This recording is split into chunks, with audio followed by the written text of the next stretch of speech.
परंपरा निरंतर चल रही है। हर स्तर पर इस परिवार ने संविधान को चुनौती दी। आदरणीय सभापति जी,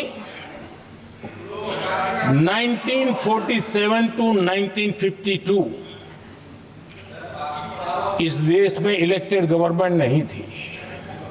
एक अस्थाई व्यवस्था थी, एक सिलेक्टेड सरकार थी और चुनाव नहीं हुए थे।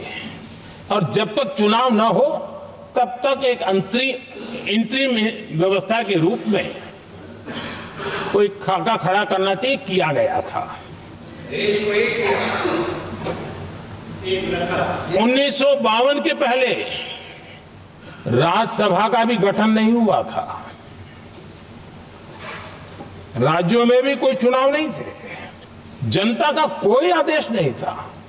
उसके बावजूद भी, और अभी तो संविधान निर्माताओं ने इतना मंथन करके संविधान बनाया था 1951 में, जबकि चुनी हुई सरकार नहीं थी, उन्होंने ऑर्डिनेंस करके संविधान को बदला और किया क्या? अभिव्यक्ति की आजादी पर हमला कर दिया गया।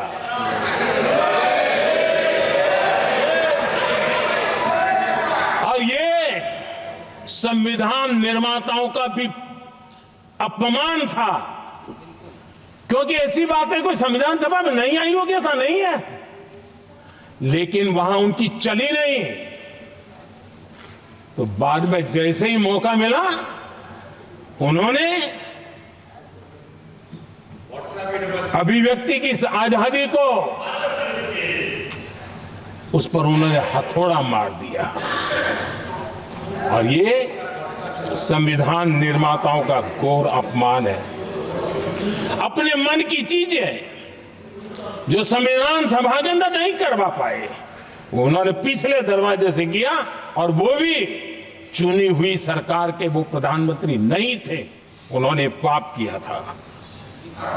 इतना ही नहीं, आदरणीय सभापति जी, उसी दौरान उस समय के प्रधानमंत्री पंडित नेहरू जी ने मुख्यमंत्रियों को एक चिट्ठी लिखी थी। उस चिट्ठी में उन्होंने लिखा था, नेहरू जी लिखते हैं, अगर संविधान हमारे, आगे नेहरू जी लिखते हैं, अगर संविधान हमारे रास्ते के बीच में आ जाए, ये नेहरू जी लिख रहे हैं, अगर संविधान हमारे रास्ते के बीच में आ जाए, आगे नेहरू जी कह रहे हैं, तो हर हाल में संविधान में परिवर्तन करना चाहिए। ये नेहरू जी ने मुख्यमंत्रियों को चिट्ठी लिखी।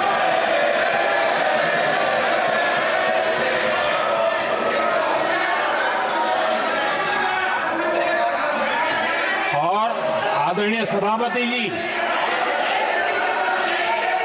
ये भी देखिए, 1951 में ये पाप किया गया, लेकिन देश चुप नहीं था। उस समय राष्ट्रपति डॉक्टर राजेंद्र प्रसाद जी ने चेताया, ये गलत हो रहा है। उस समय स्पीकर पद पर बैठे हुए हमारे स्पीकर महोदय ने भी पंडित जी को कहा, गलत कर रहे हो।